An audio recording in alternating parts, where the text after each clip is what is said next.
Le changement climatique a des impacts directs sur les ressources naturelles, les écosystèmes et les sociétés. L'eau est l'une des ressources les plus affectées.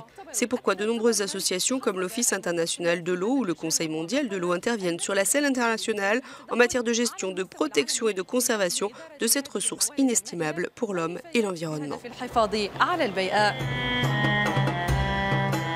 Pour la première fois dans l'histoire des COP, donc depuis 1995, une journée d'action pour l'eau a été organisée. Une journée entièrement consacrée à attirer l'attention sur le secteur de l'eau, un secteur qui se veut pourvoyeur de solutions pour la mise en œuvre de l'accord de Paris. Nous faisons la promotion des problèmes liés à l'eau tout autour du monde depuis 20 ans. Et nous avons finalement réussi, après 5 ans de lobby, 15 ans de débat, à faire reconnaître le droit à l'eau potable comme un droit humain par les Nations Unies. 780 millions de personnes vivant en Asie et en Afrique ou ailleurs sont prioritaires parce que ces gens n'ont pas accès à l'eau potable, à des sanitaires. Ils gagnent moins d'$1 par jour.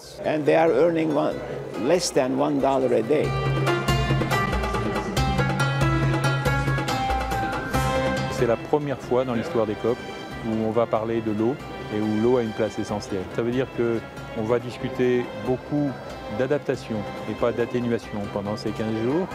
Comment peut-on trouver des mesures précises, concrètes pour aider les pays les plus pauvres à avoir des solutions qui vont leur permettre de s'adapter à ces changements?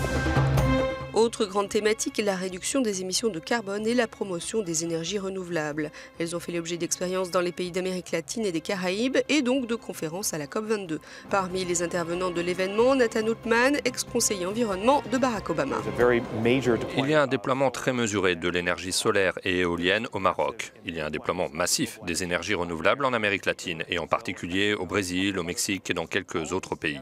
Tout ceci nous montre ce qui peut être fait non seulement dans notre propre région, mais aussi à l'échelle des pays, ce qui peut être fait quand ils y réfléchissent et identifient leurs propres ressources nationales.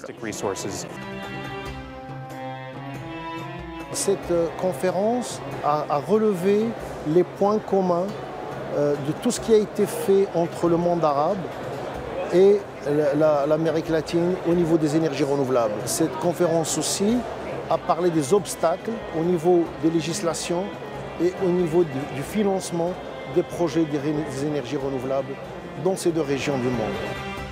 Une première semaine de travail pour la conférence des Nations Unies sur le climat à Marrakech bien remplie, l'objectif principal étant au final d'élaborer une feuille de route pour l'application de l'accord de Paris.